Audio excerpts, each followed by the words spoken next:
Dog Soldiers, the warriors who terrified the U.S. Army. The Dog Soldiers of the Cheyenne tribe fought until their last breath, never retreating, never surrendering. But what turned them from heroes into hunted outlaws? Why did the U.S. Army see them as such a threat? One of the bloodiest chapters in Cheyenne history begins now. The rise of the Cheyenne. The Cheyenne weren't warriors of the plains in the past. They once lived in the Great Lakes region, farming the land, crafting pottery, and building earth-covered homes. But something changed. By the late 1600s, they abandoned their homes. Why? A rising storm of conflict, a battle for survival, and a fate that would change them forever. They moved west, chasing a new life, one that would turn them into legends. As the Cheyenne journeyed westward, they were not alone. They formed strong alliances, most notably with the Arapaho, and together, their influence stretched across the vast Great Plains. From Montana to Oklahoma to Colorado, they made the open lands their own. By the early 19th century, as the tribe became more unified, the growing pressure from the U.S., military and waves of European settlers encroaching on native lands intensified.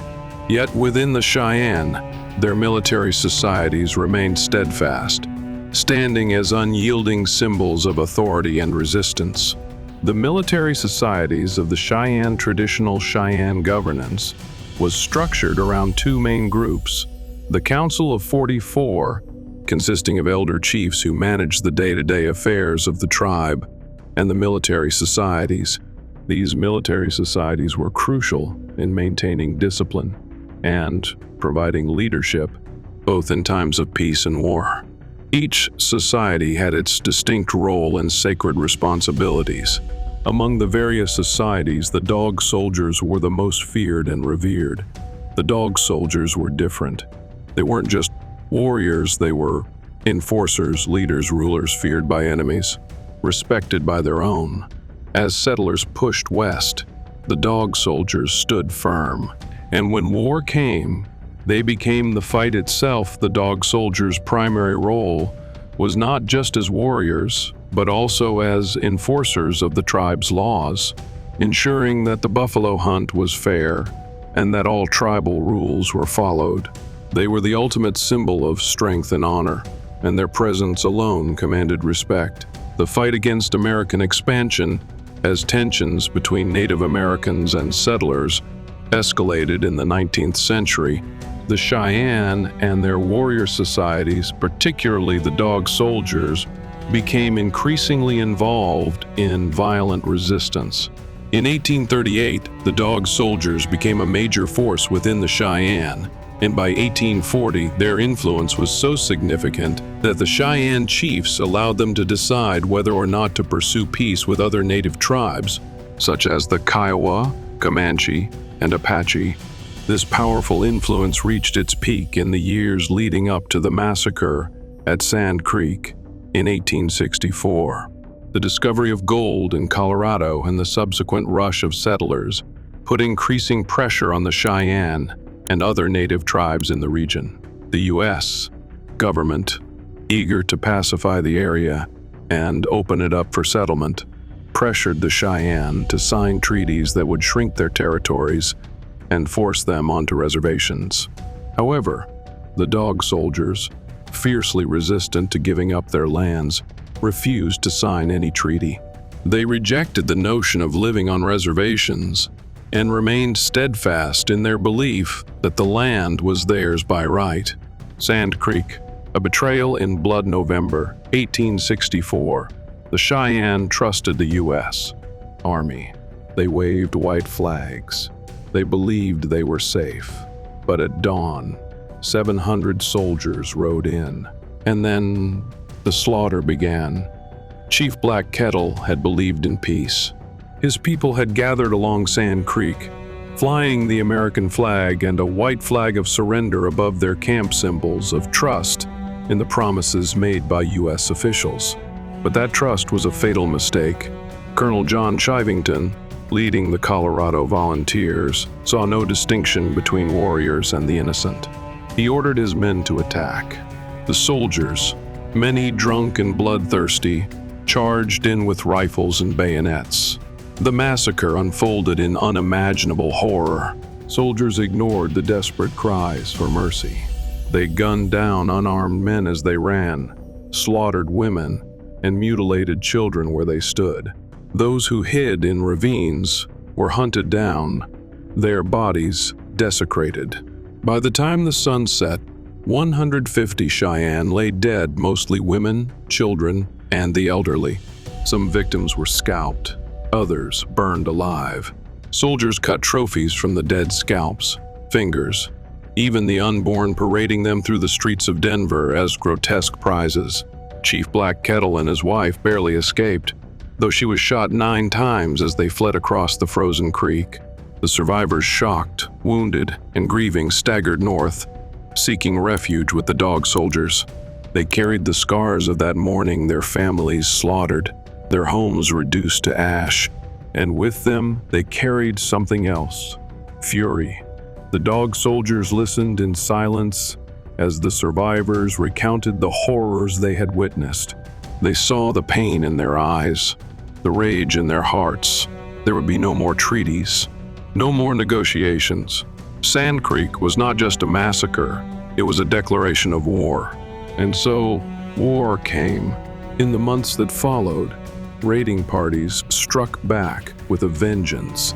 The Dog Soldiers, renowned for their ferocity and tactical skill, led brutal attacks on settler outposts, military camps, and supply routes. In the months that followed, raiding parties struck back. The Dog Soldiers, renowned for their ferocity and tactical skill, led brutal attacks on settler outposts, military camps, and supply routes.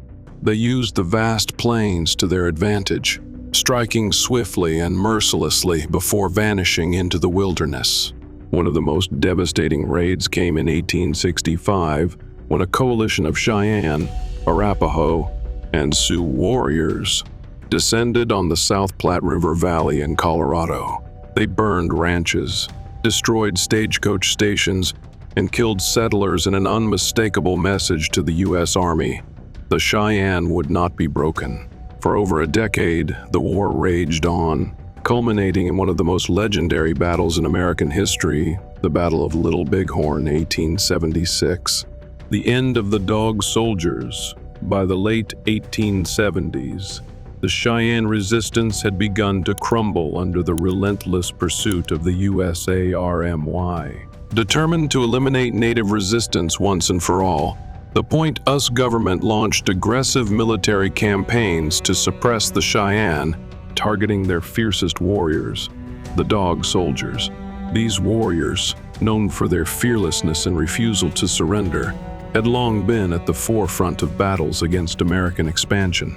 In 1878, under the leadership of Little Wolf and Dull Knife, a group of Cheyenne, including many Dog Soldiers, attempted to escape from the reservation in Indian Territory, present-day Oklahoma, and return to their ancestral lands in the north.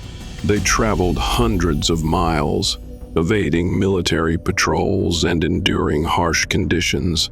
Along the way, they raided settlements for supplies, further provoking the USARMY. Eventually, the group split.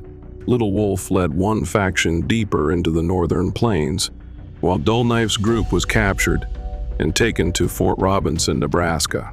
At Fort Robinson, the captives faced brutal treatment. They were confined in cramped quarters with little food or warmth during the freezing winter.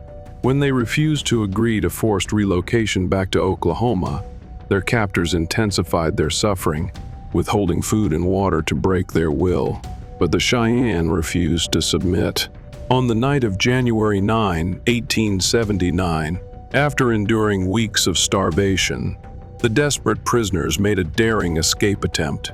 Led by Tangle Hare and other warriors, they broke out of confinement, armed with nothing but raw determination and a few stolen weapons. As they ran into the night, soldiers opened fire. The air was filled with gunfire, shouts, and the cries of the wounded. The battle was swift and merciless. Many were cut down before they could reach safety, including women and children. Tangle Hare, fighting to his last breath, was among the fallen. By the time the gunfire ceased, more than 60 of the 130 captives lay dead or wounded. The survivors were either recaptured or perished from their injuries. Though their resistance was crushed, the legacy of the Dog Soldiers endured. Their unyielding spirit became a symbol of defiance against oppression, a testament to the Cheyennes' fierce commitment to their land, their people, and their way of life. Even in death, the Dog Soldiers refused to surrender their fight, their sacrifice, and their honor live on in history.